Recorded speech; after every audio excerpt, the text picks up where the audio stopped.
আসসালামু আলাইকুম সবাইকে।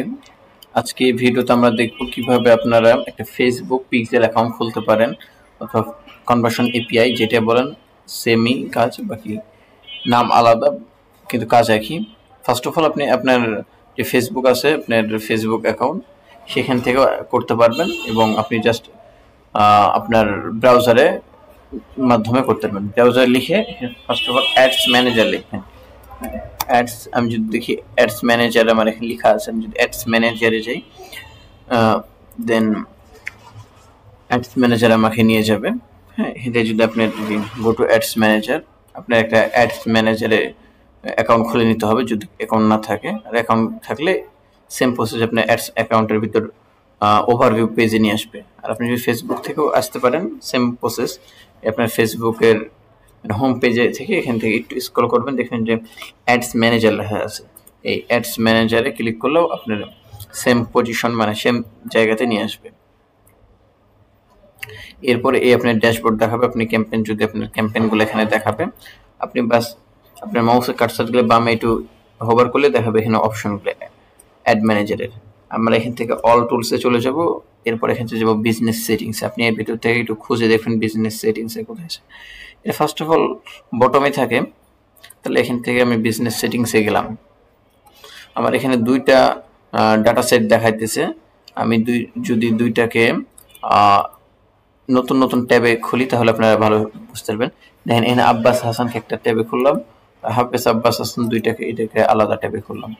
হ্যাঁ, দেন আমরা ফার্স্ট অফ অল যে আইডিটা সেখানে যাওয়ার পরে এটা আপনার বিজনেস ম্যানেজার অ্যাকাউন্ট।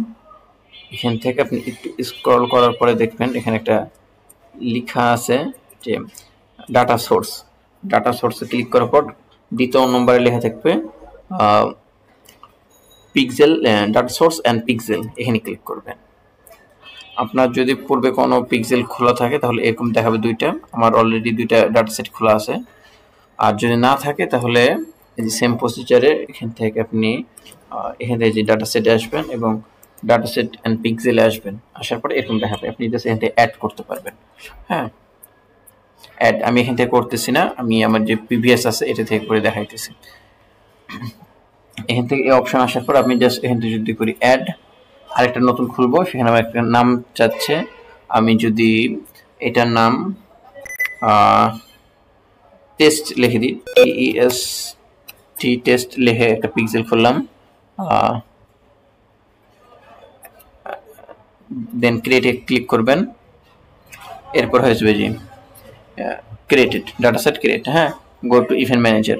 আমি এখান থেকে আপনি ডাইরেক্ট ইভেন্ট ম্যানেজারও যেতে পারেন অথবা ক্রস করে দিন। এই যে আপনার পিক্সেল টেস্ট রেস্ট হয়ে গেছে। এখান থেকে আপনি ইভেন্ট ম্যানেজারে যাওয়ার জন্য জাস্ট এখান থেকে আপনাকে এই যে এখানে লেখা আছে ছোট্ট করে ইভেন্ট ম্যানেজার, এখানে ক্লিক করবেন। দেন আপনি আপনার ইভেন্ট ম্যানেজার যেটা আছে এটা ওপেন হবে। এখান থেকে আপনি অনেক কিছু দেখতে পারবেন।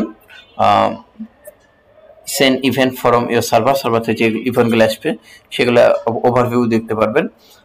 আপনি এখানে টেস্ট ইভেন্ট থেকে আপনার লাইভ প্রিভিউ দেখতে পারবেন আপনার কাস্টমারদের।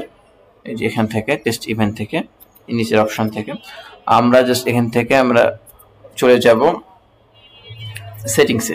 সেটিংসে যাওয়ার পরে এখান থেকে আমরা তিনটা অপশন দেখবো। এই যে প্রথমে ডাটা সেট আইডি মানে পিক্সেল আইডি, এটা ক্লিক করলে এরপরে মাউসের লেফট বাটন ক্লিক করলে কপি হয়ে যাবে, এটা কপি করে নিব। হ্যাঁ, আর নিচে যে একটা অপশন ক্লিক করব, এখান থেকে একটু নিচে আসার পরে একটা অপশন থাকবে, যদি এখান থেকে যদি দেখি আমি এটার জন্য করতে এসেছি অ্যাক্সেস টোকেন, এখানে একটা টোকেন দেখাবে। এই টোকেনটা আমাদের লাগবে, এই টোকেনটা। এবং এখান থেকে টেস্ট ইভেন্ট যে আইডি আছে, এই যে টেস্ট ইভেন্ট একটা আইডি আছে এখানে, আপনি একটু যদি স্ক্রল করেন তাহলে এখান থেকে দেখতে পাবেন টেস্ট ইভেন্ট আইডি। এখানে এই যে এই টেস্ট ইভেন্ট আইডিটা আমাদেরকে কপি করে দিবেন, ইনশাআল্লাহ আপনার কাজ শেষ। জাস্ট এই যে এখান থেকে টেস্ট আপনার ওয়েবসাইটের নামটা দিবেন। আমি যদি এখানে আমাদের ওয়েবসাইটের নামটা দিই GROWTH by Hamim, growth by Hamim, এখানে দিয়ে এখানে জাস্ট টেস্ট ইভেন্ট করব। আমরা এখন ওয়েবসাইট লাইভ করা নাই, তার লাগে দেখাইতেছে না। আপনাদের অবশ্যই এখান থেকে টেস্ট ইভেন্টগুলো দেখাবে।